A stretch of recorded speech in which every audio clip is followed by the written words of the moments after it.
Okay. All right. With the interest of time, we'll get started. We are so happy to be here today. So this is our panel discussion for entry-level hiring process and the PAQ experience. So I'm going to be your moderator, and we have a panel here to discuss a number of topics related to hiring with PAQs. I have a few slides up. We are going to be recording this so we can then post it to our YouTube channel later for other people that may need to view it. Just a few housekeeping things. We're going to go through a little bit of information. We have some pre-prepared questions, and then at the end of the discussion, there'll be room for everyone to ask questions. So please drop all of your questions in the chat as we go, and then I'll go through them together. So just everyone make sure they have their mic on mute. If you don't want to be recorded, just turn your camera off. I have our panel members on the line, so we will get started. So I want to say thanks to everybody for dialing in to our recruiting event today. So I'm Special Agent Jennifer Holland, which I didn't say before. I'll be your moderator for today's event.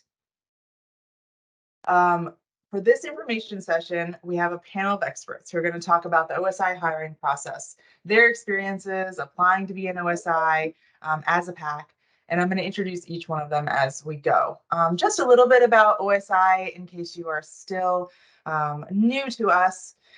We are a federal law enforcement and counterintelligence agency for the Department of Defense, Air Force, and Space Force. And so there are two other agencies that do the same thing as us, and that would be NCIS and FBI. And that's unique because we do both law enforcement, criminal investigations, and counterintelligence mission, just like NCIS and the FBI. So we're even more unique because we execute our mission with a blend of active duty officers, enlisted, civilian, and reservists. So we're the only agency that does that. So we're quite unique.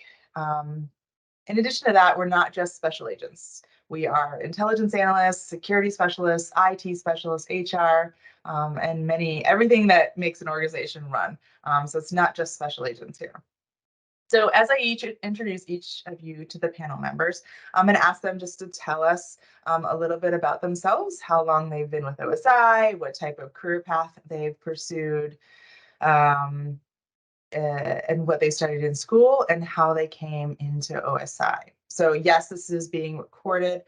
And I will introduce our first panel member, who is Special Agent Liz Rocha. Liz, can you please introduce yourself? Yes. Hi, everyone. Thank you for being here. As Jen mentioned, I'm Special Agent Liz Rocha, and I came into OSI 19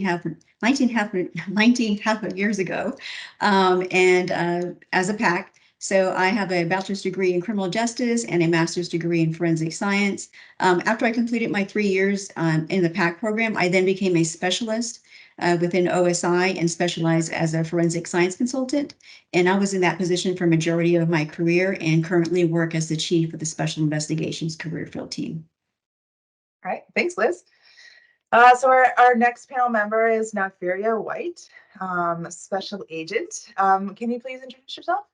Yes, good morning, everyone. My name is Nafiria White. I started in OSI approximately 2 years ago. A little bit about my background. I was a Senate intern for Alabama.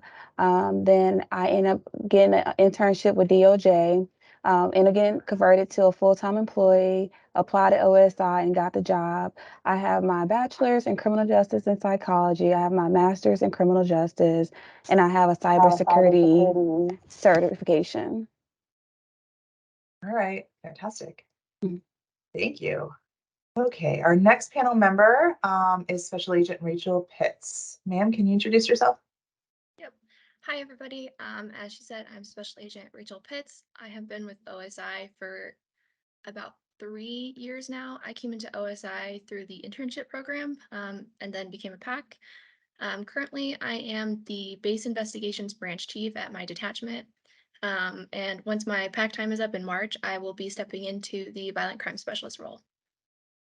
All right, awesome. Thank you so much. And then we have Miss Sandra Olernick. She's with us from AFPC. Ma'am, can you introduce yourself?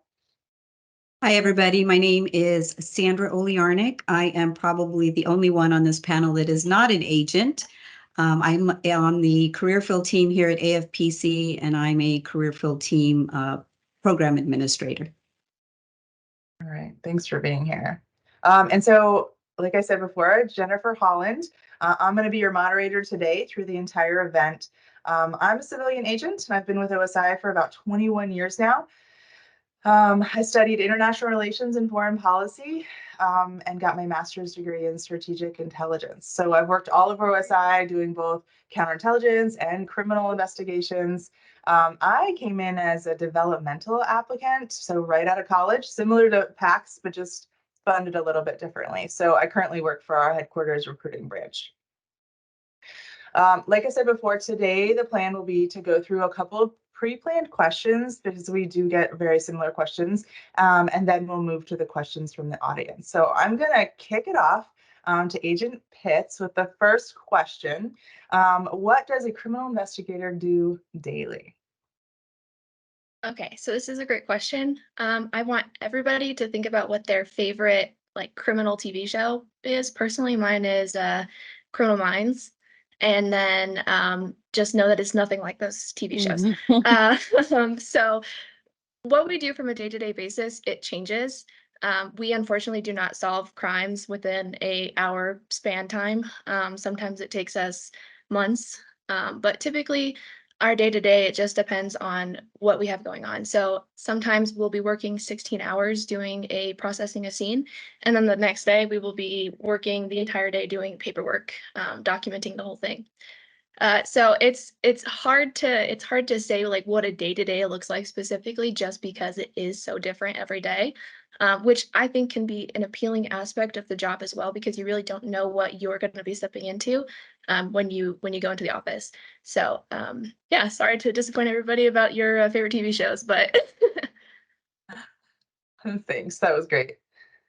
Okay, so I'm gonna move over. We're gonna have Agent Rosha answer this one. What kind of skills or experience does OSI look for outside of law enforcement experience?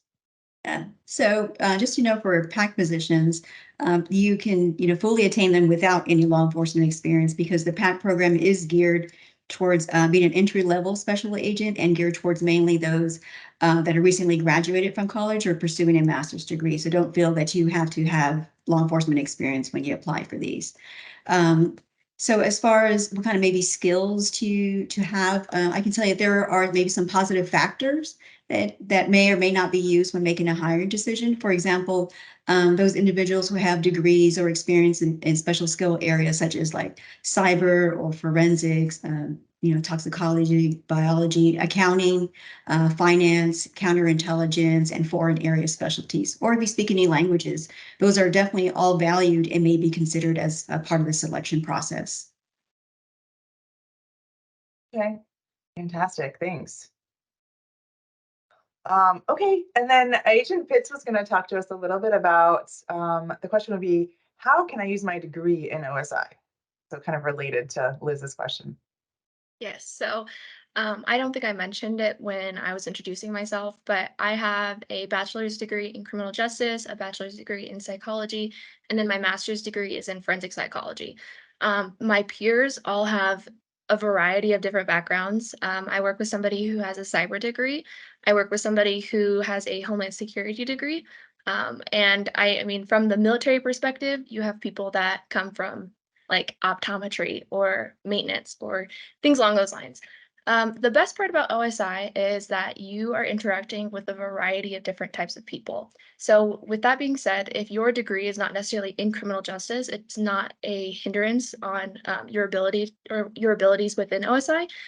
It could actually be a positive. It could help build rapport with people, or it could help specifically lead you into a career path that is closer in line to what your degree is.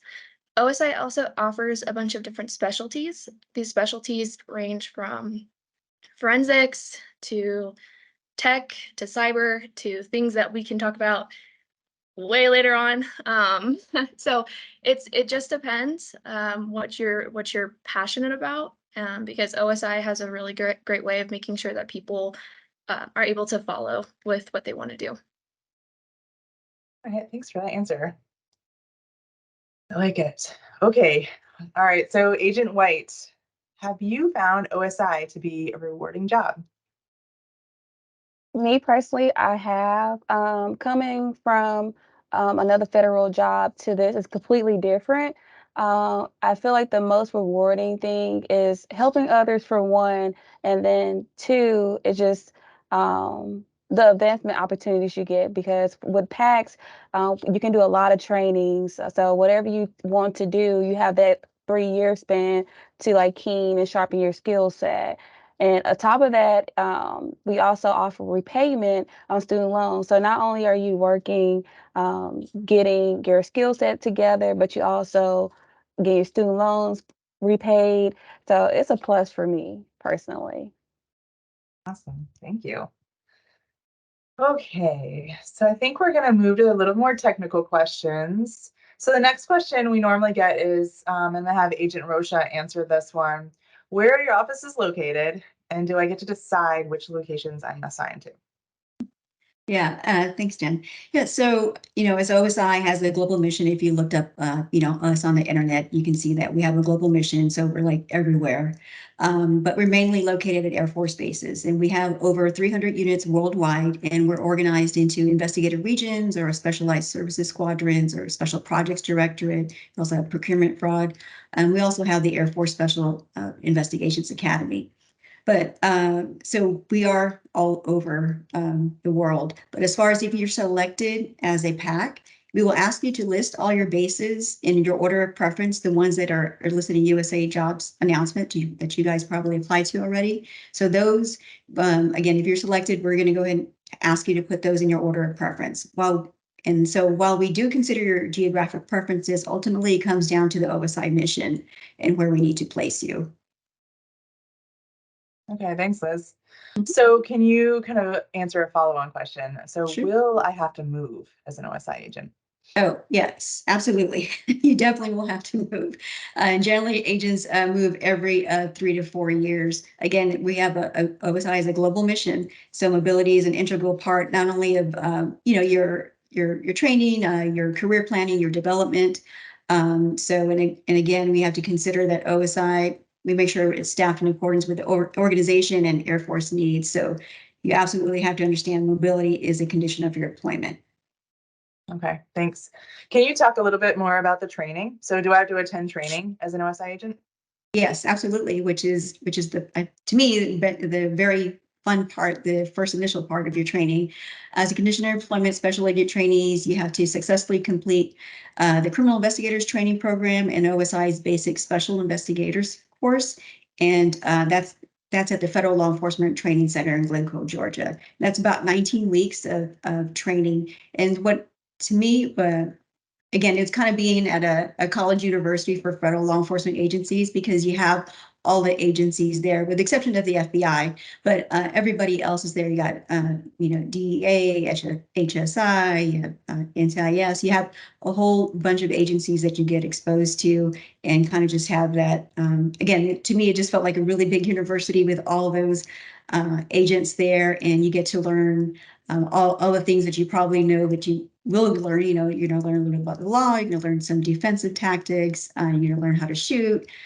Just a whole bunch of things that are going to enable you to be a special agent. So, if you've never picked up a gun before, they will teach you. Yeah. Oh, yeah, absolutely. I never picked up a gun in my life before I Same for learned how to me. shoot. So, from the very basics, which is great. Yeah, not to worry. They will train you. I'm going to go to Miss Sandra Oliernik.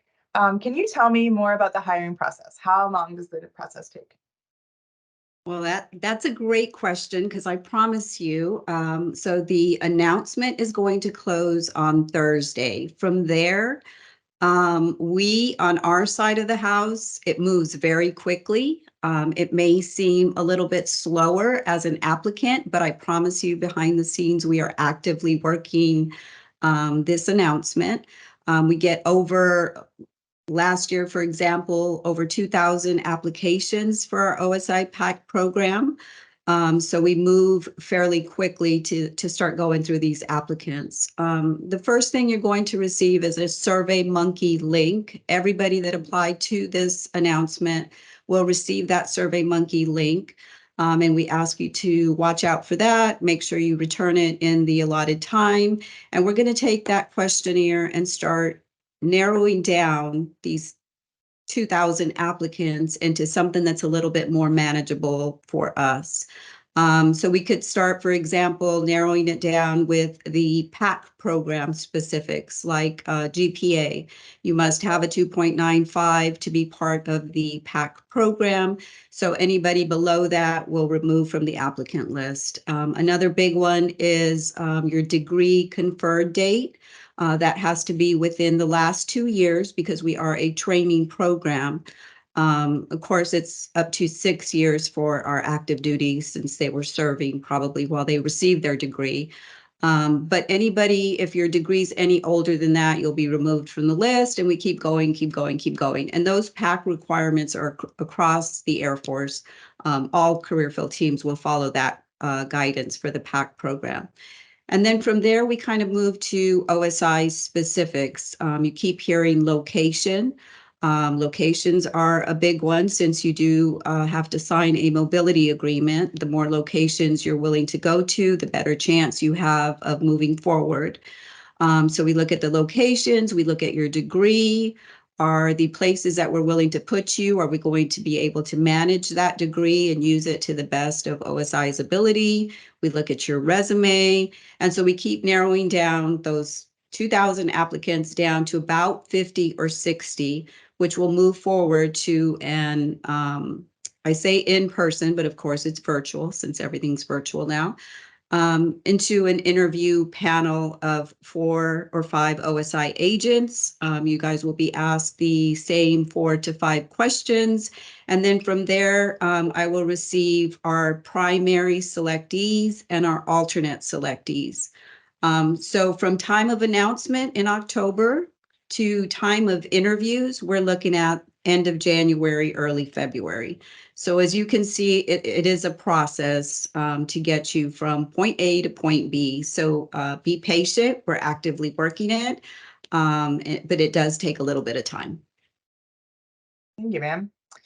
Can you also talk a little bit about the requirements in the hiring process? Is there a background, any medical, anything like that? Absolutely. So after we get our primary and alternate list, the requirements for OSI are pretty specific. You do have to pass a physical, you have to pass a drug test, and then an agent suitability investigation is kicked off. That's making sure that you're suitable to be an Air Force OSI agent. Those are the 3 requirements there. Once those come back and everything's good to go, from there, we'll move to a tentative job offer, which will give you your location, your salary, all of your specifics. And once you accept that tentative job offer with all those specifics, then we will initiate your top secret clearance. So all of those have to be passed or started before you get a firm job offer. Okay. Excellent. And then just to make sure we touched on it, I know you talked on the timeline a little bit. So we're trying to get everyone on board before the summertime. No, during summertime. So our allocation months are June, July, August. So again, from application time to actual person in seat, almost a year process. So we're looking to bring our allocations in June, July, and August. Okay, perfect. Thank you, ma'am. Mhm. Okay, so the next question we have, actually, Agent White is going to answer for us. Ma'am, is it difficult to work in a military organization without a military background? I would say in the beginning, it is. For me, being like a true civilian coming off the street into a military organization and CITP and basic, it was extremely hard. I was in class and they'll have like acronyms and this PowerPoint. I'm like, what does this mean? Didn't know anything about a squadron, a wing, a flight, or anything like that. But I feel like as time goes by, you start picking up on things, the acronyms, the custom courtesies, and things of that nature. So at first, it is a learning curve, and you probably would get aggravated. But when you get to your detachment and you meet the people you're working with, they're very helpful, trying to help you out. So Thanks for that. mhm. Sticking with you, if we could follow up a little bit, what do you think is your biggest challenge? Is it working with the military, or there is another thing that's a big challenge for you? I feel like working with the military, yes. And also another biggest challenge is that OSI, a lot of the agents move a lot. So you build these relationships with people and you think of them as family. And then, after 2 or 3 years, they're gone. So I think for me, coming from the civilian side where people hold their position till they retire versus coming to a military organization and people are gone every 2 years, it's just like, so that is a challenge that I really don't like about OSI. But what can you do? Yeah, Yeah. yeah, I appreciate that. I agree. I think that's a big challenge. All right. So we are going to move back to Miss Sandra Uliernick. Are there any student loan repayment options? Absolutely. That's one of our big ones, like one of the panel members did say. So we offer a recruitment incentive of student loan repayment. You get $10,000 per year up to $30,000. But just be aware that that does come with a time frame owed back to the Air Force. So if you do participate in it, for example, if you get the full $30,000 of student loan repayment, you owe the Air Force back 4 years in time, which is 3 years for the PAC program and then an extra year once you're outplaced. Okay. All right, great. So if we could stick with you for one more question, can you explain how the GS-GL scale works, how the pay works for this position? Absolutely. So GS is basically like what I'm on, and most of us are general schedule pay scale that's used throughout the Air Force. For our law enforcement officers, you are actually on the GL pay scale, which is an increase of 4.1% as a law enforcement officer. When you come in as a PAC, you will be a GL7, a GL9, and then by the time you get to the 11, you will return back to the GS pay scale. But you do get a little bit more than the normal pay scale of 4.1%. And then, sorry to tack this question on, but can you talk about the LEAP pay as well? Sure. So LEAP pay is the law enforcement availability pay. As a law enforcement person, we are going to assume that your hours are going to be all over the place. You could get called out at night, you could work more than 40 hours per week, et cetera, et cetera.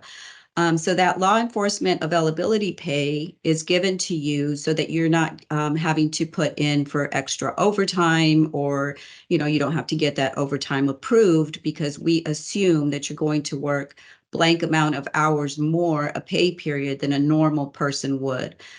So that LEAP is actually 25% on top of your annual salary. So a lot of ups from us normal people that are out here. So you do get an increase in pay. Thank you, ma'am.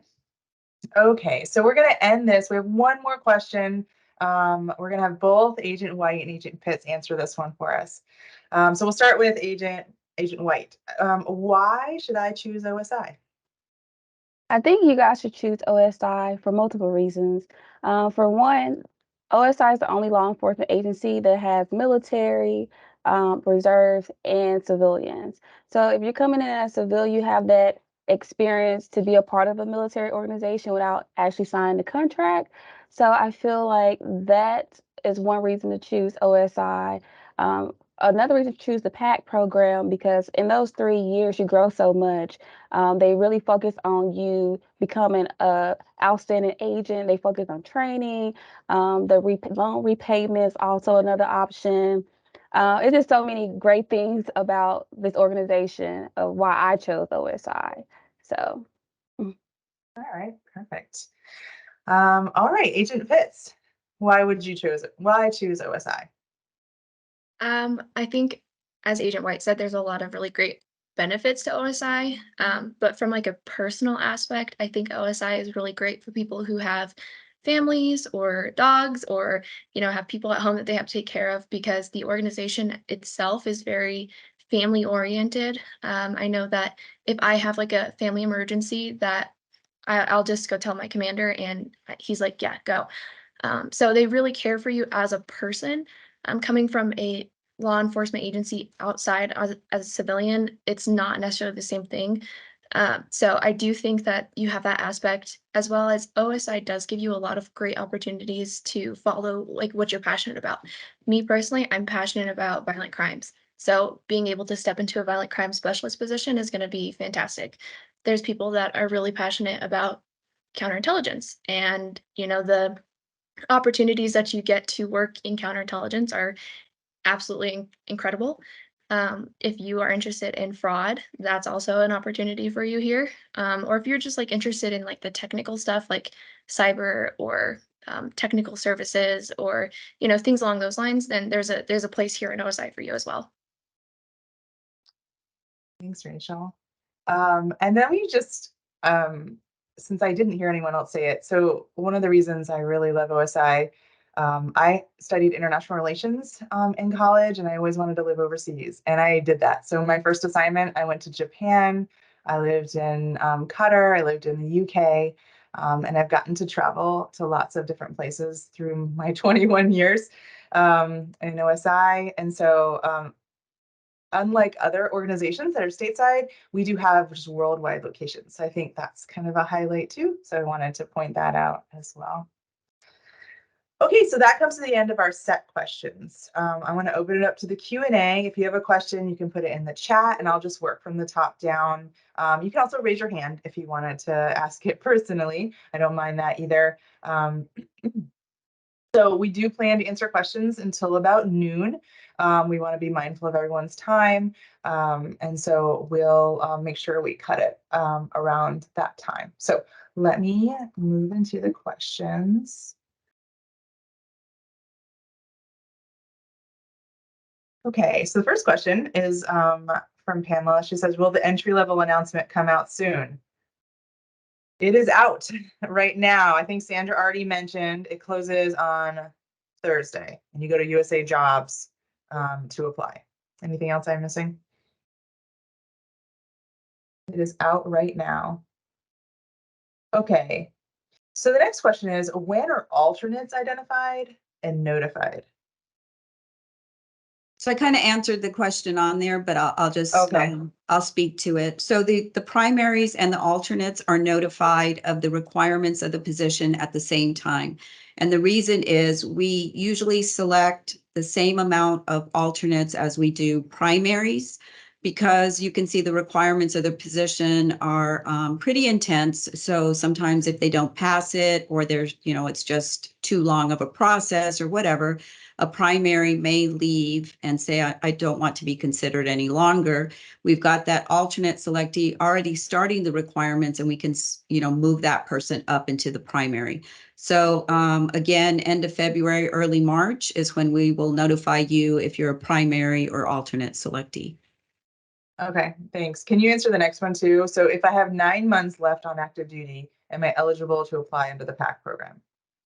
So that's a lot of ifs, ands, or buts in that question.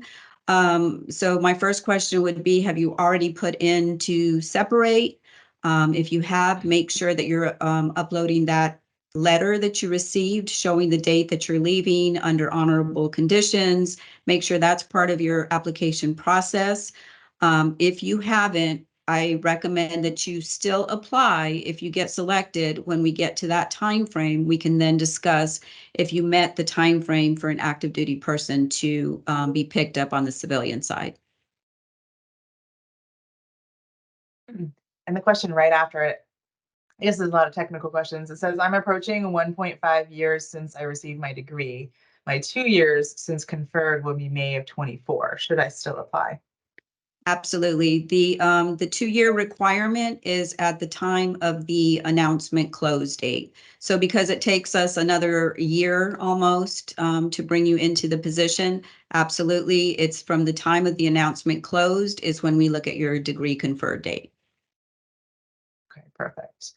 And I saw Lauren M raised her hand, I think very early on. So I was going to go to her for her question.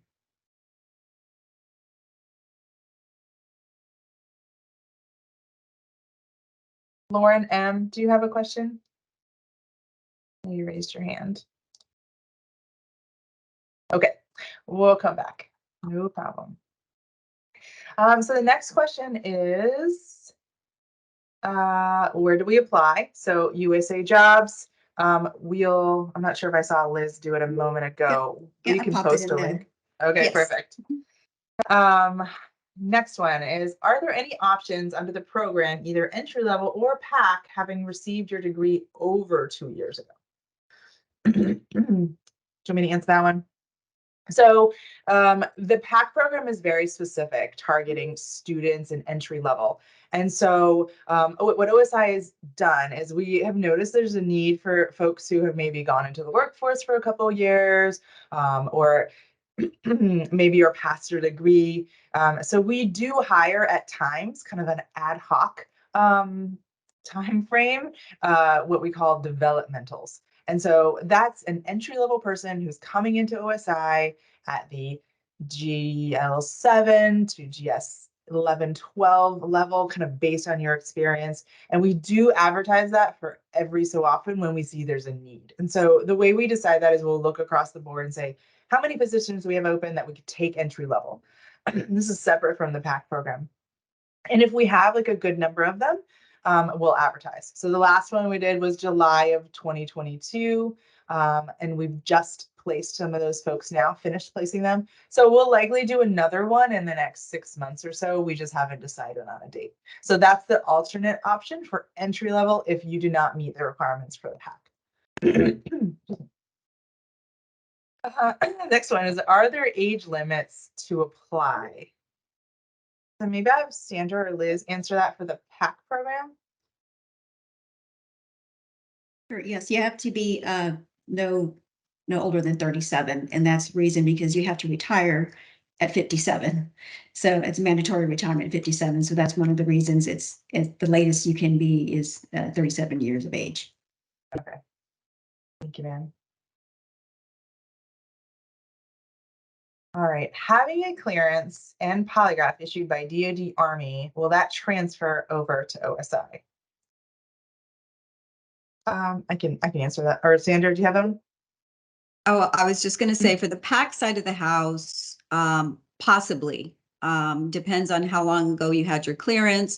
It depends on if the Air Force can go into the system and see it and pull it over from the Army over to the Air Force.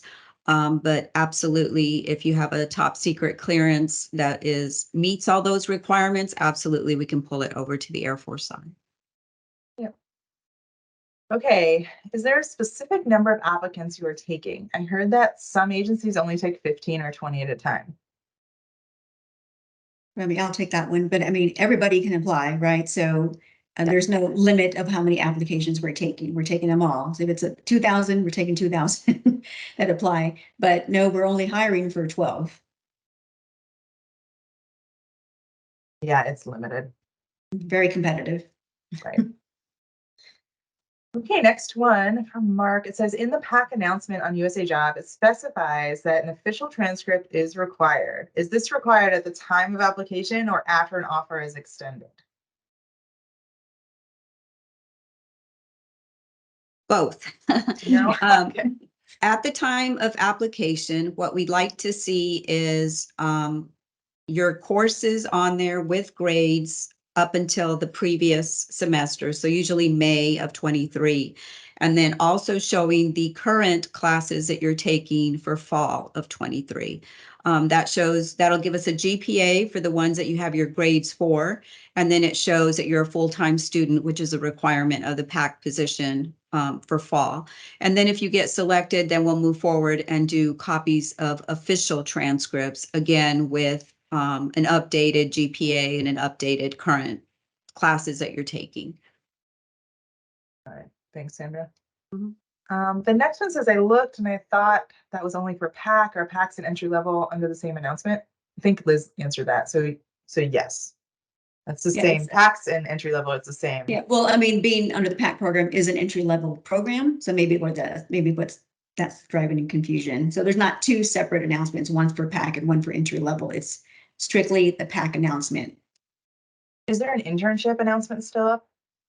Or is that closed out as well? That closes tomorrow. I can pop that in there if anybody's looking for I an was gonna say that internship. could be confusing as well, because I think that Okay. shows up, but it says student trainee right on the. Right, yeah, I'll pop that in here in a second. Okay.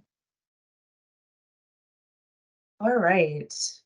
Okay, maybe Agent White or Agent Pitts can answer this one. So are TDY opportunities to travel common? I would I say, can, oh, yeah, you can go ahead, sorry. You can go. You can go. Okay. I would say yes, especially like in like my detachment. So we are one of the larger detachments in our region. So we do get sent out like to help smaller detachments often. We just had somebody go to Minot, North Dakota for 2 months. I don't know if that's anybody's cup of tea, but we also had somebody just come back from California. So we have, you get people from all over the place, going all over the place. So there's quite a bit of opportunity there. Did you have anything to add, Agent White? Yeah. I did want to add, like, you do specialize, right? So after you complete the 3 years as a PAC, and then you can, if you specialize in whether it's forensics or tech services or polygraph, you will have plenty of opportunity to go TDY Yes. across the world. Good point. Good point. Okay, can PACs already in another CFT apply? I think the answer is no, but I know Sandra has done work on this. So again, our typical HR answer, maybe. Okay. It kind of depends on which career field team you're with, how much time you've already been in the PAC program with them. And then from there, it's kind of a yes, absolutely, between the losing and the gaining CFT.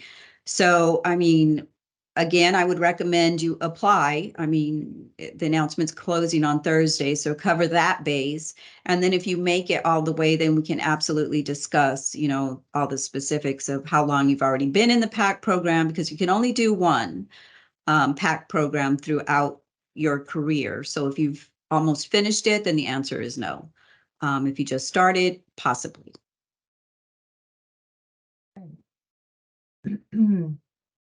Okay, so this person is asking, are graduate degrees counted in the 2-year limit for the PAC program? I completed my bachelor's 4 years ago, but just finished my master's in December of 22. Yeah, no, Amber, you are good to go. You just graduated in 2022, so Okay, please excellent. apply if you haven't already. Are applicants restricted from applying in the future if denied in the selection process? I don't Absolutely think not. so. Okay. No, it took me 2 tries, guys, to get into as a PAC program. So keep applying. Okay, so I'm interested in the PAC program. I graduated in 2018 with my bachelor's. I'm currently in school for my undergraduate in crime scene investigations, done in mid-May next year. Currently, GPA is 3.3. What are my options? I think apply to PAC, right? Oh, absolutely. Yeah. Absolutely.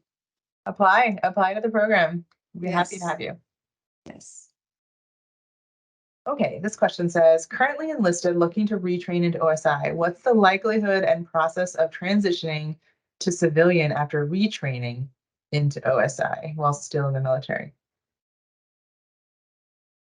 So I can answer this. Anybody else? So I would say my advice is to absolutely retrain while you're currently enlisted, because OSI has far more enlisted openings available to you. And I think the competition is not as steep, in my personal opinion. On the civilian side, we see some very competitive packages. And so if you retrain while you're still in the military, and work in OSI for a while, get that experience, and then you can get out and apply as a journeyman rather than through the entry level pipeline.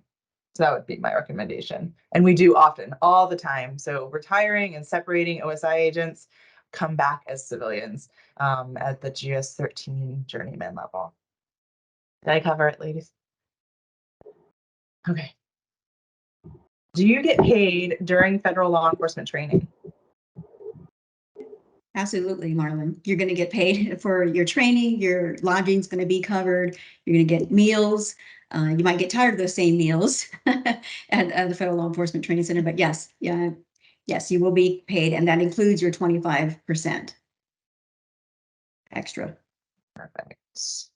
Okay. I think we had a question that was rephrased here. So if I'm completing an internship with DCIS, am I still able to apply for the PAQ program? Yes. I don't think see we any had a reason why. similar, right, because it's a different program. I think we've had that Yeah. question before, or it sounds very similar, but yes, go ahead and apply. Okay. Okay. If I am an 1811 with certification and a TS clearance, will that expedite the process? And then there's a second question that says, are there specific openings for laterals? Yeah, talk to the if expedite. you're already an 1811 with the security clearance, probably the PAC side of the house would not be for you. It would probably be more of the journeyman, the developmentals on the OSI side. The PAC program and the developmental program are mirrored, but there's a little bit more strict requirements on the PAC side because we're training. And so we would rather you not have the experience and we train you. Whereas on the developmental side, you could probably apply and maybe even come in at a higher grade.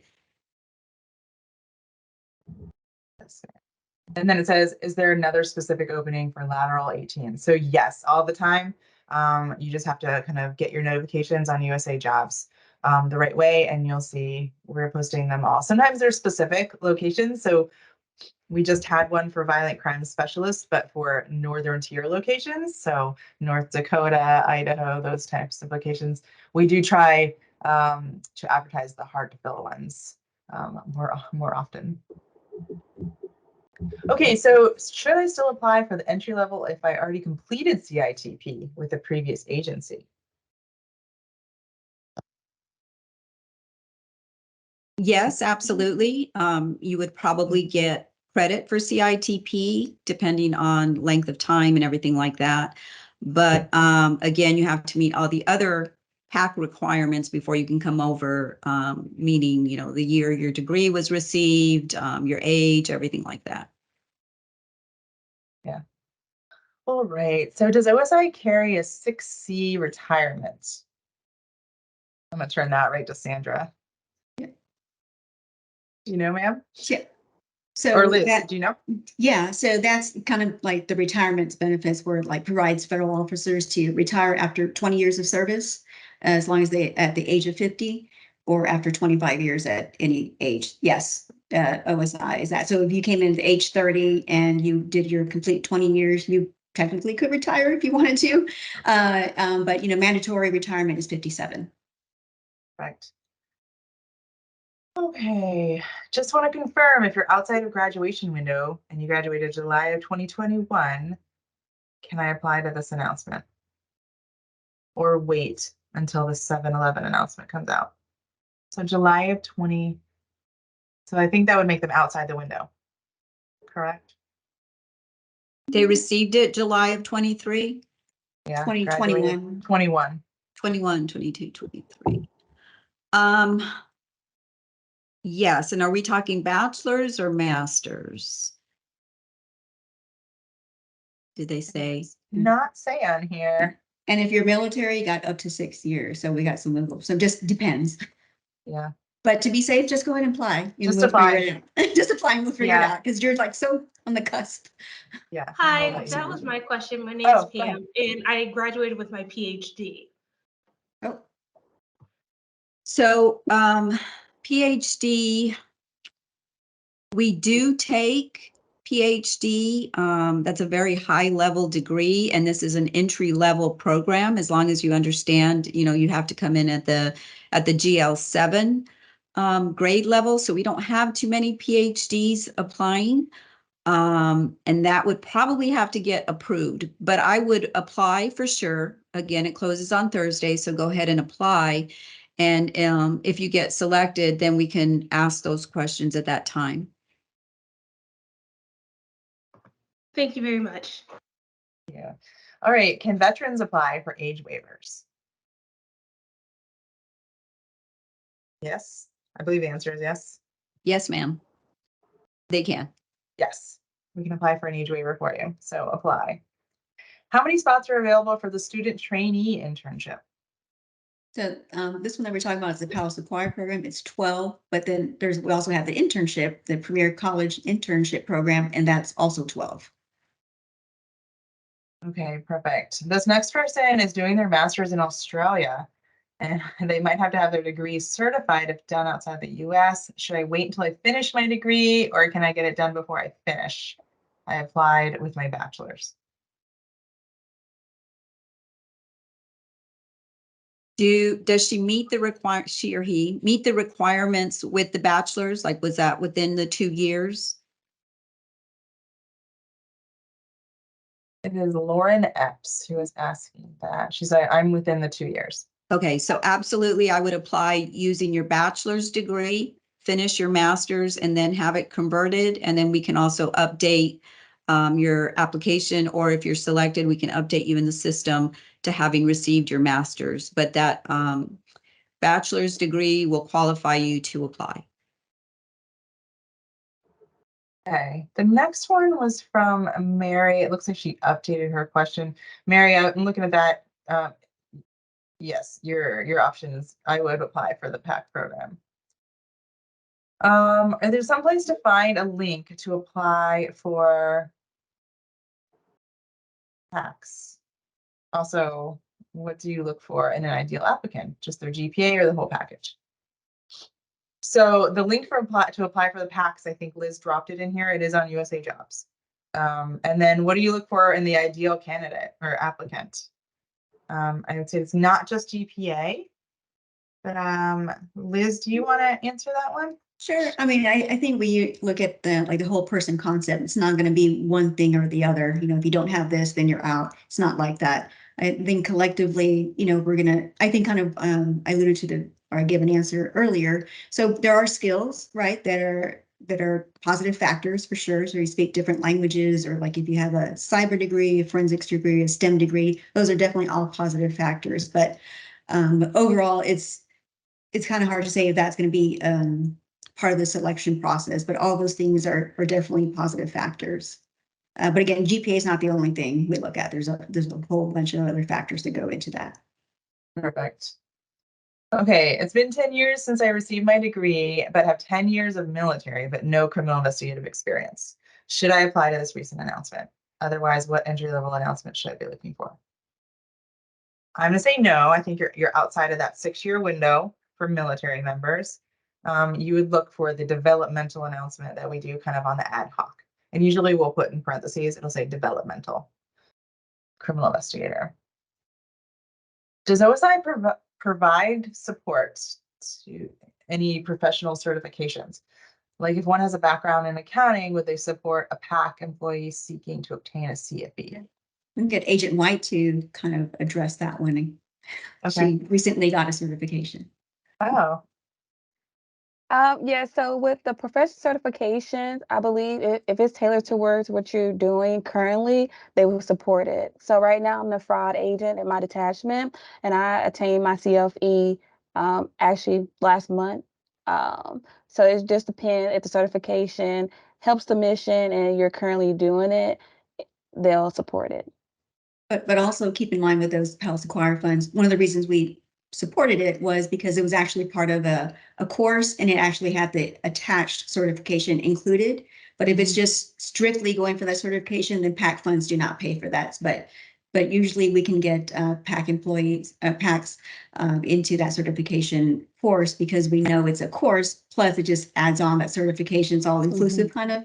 So that's a way to make that happen. Always a plus with the job. Training, unlimited training. So Yeah, for sure. Absolutely. As a PAC. Yes. And Agent Pitts, didn't you go to a child interviewing course? Is that you, or am I confusing somebody else? Yeah, no, I got my certification in child forensic interviewing. Awesome. Awesome. Okay. All right. So I want to be mindful of time. We're going to end this at noon. So we're going to get through a couple more questions. So the next one, it says that the person is 41 years of age. Can I apply for OSI? Only if you are a military veteran, we can apply for a waiver sometimes. So the answer would be no, unless you're a veteran. Does military get paid leave as well with OSI, or do they only get paid depending on their rank? No, that is a civilian only benefit. So good reason to go civilian. Ah, this is a good one for Rachel or Agent White. How much of a say do individuals have in choosing their specialization? How flexible is OSI with changing specializations? Well, with most specializations, you have to apply yourself and you have to get hired in that specialized area. So that's how much say you have. It's really up to you if you want to specialize. If not, you'll do CRIM or CI. And how flexible is OSI with changing specialties? I'm not too sure about that, but I'm gonna let Pitts or Asia Roach speak for that. So the answer to that is it depends on which specialty you go into, because there are certain specialties that are very low manned, I feel like is a good way to put that, and they probably won't release you. If you're wanting to go into a different specialty, you would probably have to give that specific specialty a certain amount of time before they even would even consider letting you move or leave that specialty. But there are options out there to switch. Right. Also consider with specialties, there's different requirements for each. So if you want to be a forensic consultant, for instance, you have to have a graduate degree in forensic science or any hard science, and there'll probably be other requirements. So each specialty has specific requirements that you would talk to the program manager about. So that's also something to consider. All right, perfect. Okay.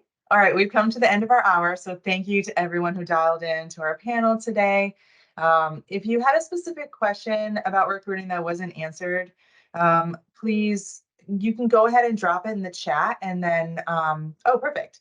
I was gonna say, we'll refer you to this email. So go ahead and email that box there with any questions that weren't answered, and we'll be happy to get back to you with some additional information. You can also go to our website, osi.af.mil, and there is a civilian page there with lots of information and links. So feel free to scroll through there and learn more about us. So thank you again. Have a wonderful rest of your day.